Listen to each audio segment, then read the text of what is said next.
Todo esto es lo que tenemos en materia política, pero también tenemos que volver al terremoto, a las consecuencias en Chile y a cómo se sintió en la Argentina, incluso en Buenos Aires. Estamos con una experta, en realidad está Dolores Caroner, allí con una sismóloga, para que nos explique todo esto en Chile, pero también por qué llegó a Buenos Aires. Dolores, buen día.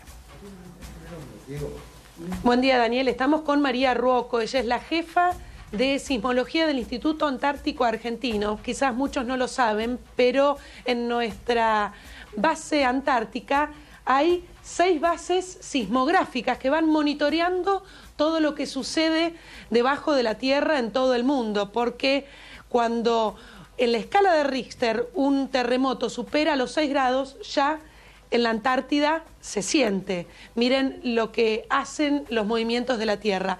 Y este último episodio que se dio en Chile llegó a los 8,3 grados en la escala de Richter. Estamos hablando de un megaterremoto.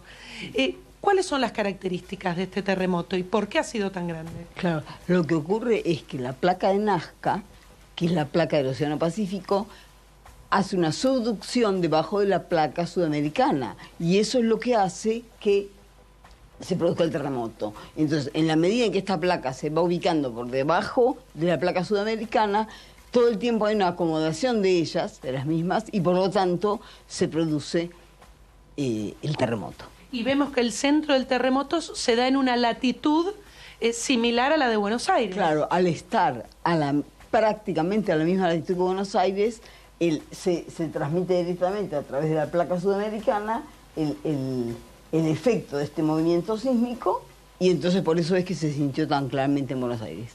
Daniel, Romina, los está escuchando María. Sí, María, buen día. Gracias por recibirnos en esta mañana. Buen día. Y bueno, tenemos muchas dudas, sobre todo porque está bien la explicación técnica de las placas y demás, pero tampoco es tan habitual que tiemble Buenos Aires, más allá de que haya sido muy fuerte lo de Chile. Incluso lo de 2010 en Chile fue algo superior y de repente creo que no se sintió tanto en Buenos Aires. ¿Por qué? No, porque justamente lo que decimos es que al ser la misma latitud, claro, el epicentro, que es el lugar en la Tierra a partir del cual surge la energía, la onda expansiva, está a la misma altura que Buenos Aires, o sea, a la misma latitud. Entonces, por eso que tan directamente se sintió acá. Sí, ¿qué más me preguntaba? Sí, María, pero estamos a 1.500 kilómetros de distancia del epicentro, o sea, no claro, es que querramos ser reiterativos, pero la verdad que llama la atención más allá de estar a la misma latitud, ¿no? Sí, pero cualquier terremoto que tenga una magnitud superior a los 6,3 en la escala de Richter, se registra en todo el mundo. O sea que, y el máximo... la máxima intensidad se registró con 8,3. Por lo tanto, es muy lógico que se sienta en todas las regiones cercanas. Pero tenemos que tener en cuenta que ya a partir de 6,3 en todo el mundo se va a registrar el evento sísmico. Claro, uno piensa que en Buenos Aires está a salvo de todo el tema de movimientos y demás. ¿Puede alguna onda expansiva llegar con tanta fuerza a Buenos Aires como para generar complicaciones, más allá del movimiento, ¿no? Ya estamos hablando de algo más serio. Para generar complicaciones... No. Claro, no puede ser tan intenso como para que produzca muchas complicaciones, porque justamente la distancia hacia aquí hace que se vaya absorbiendo la energía y no llega tanto a Buenos Aires. O sea, que nos enteremos que está ocurriendo, sí, pero de ahí a que produzca daños materiales así es muy, muy poco probable. Claro, o sea, no es Daniel, un lugar Romina, que vaya a mover.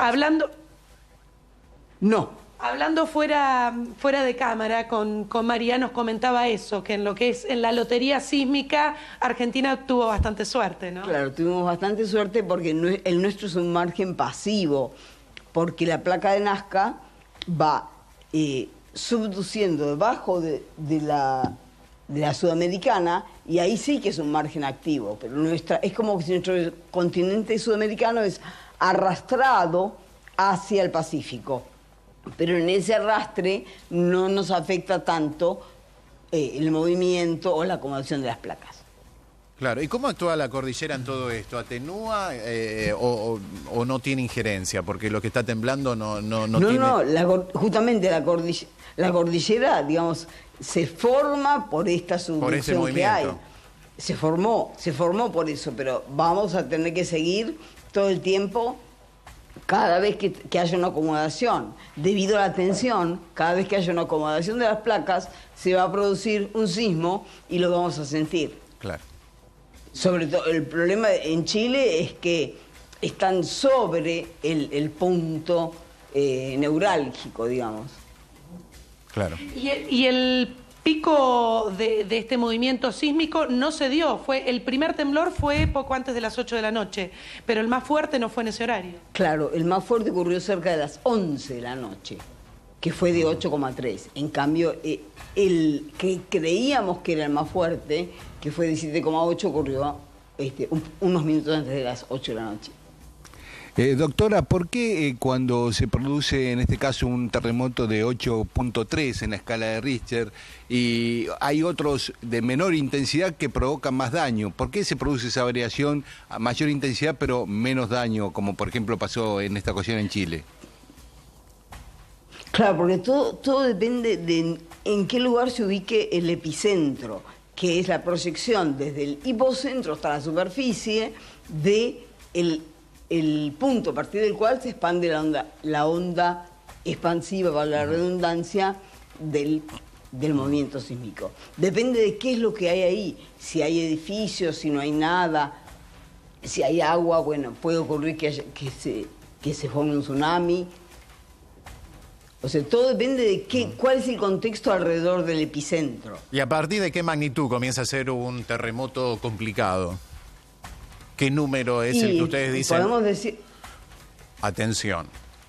Bueno, entre 6 y 7 hay que ya es importante. Ahora, de 7 para arriba ya son mucho más importantes y digamos que a partir de 7 puntos en escala de Richter hay que tener suerte para que no sea un problema social. Claro. Bueno, la verdad, entonces estamos hablando de un terremoto fortísimo, 8,3. Esto, en principio lo decíamos, sí. Habla muy bien de Chile en una estructura que aparentemente bien preparada para soportar algo extremo. Tal vez en otro lugar hablemos de un 8,3 como una destrucción total. Es realmente importante por los datos y números que nos está dando usted, ¿no? Claro, cuanto más preparados estén en cuanto a la construcción sísmica para evitar los daños de los terremotos, Chile, por supuesto que están muy acostumbrados y están renovando todas las construcciones para que todas sean antisísmicas, porque si no, cada terremoto es una cantidad de vidas que compromete, ¿verdad? Seguramente. Bueno, le agradecemos, doctora. Es muy amable, muy clara la explicación y también... Gracias a ustedes. Bueno, que tenga buen día. Bueno, muchas gracias. Importante el dato. Fíjate lo que decía la doctora. A partir de 6 grados de magnitud ya es un llamado de atención. Es un sismo fuerte. 8,3 y el de 2010, que fue muy destructivo, 8,7. Estuvo cerca de en cuanto a la magnitud. Para que dimensiones lo que está pasando en Chile y por qué lo sentiste también en Buenos Aires. Romina.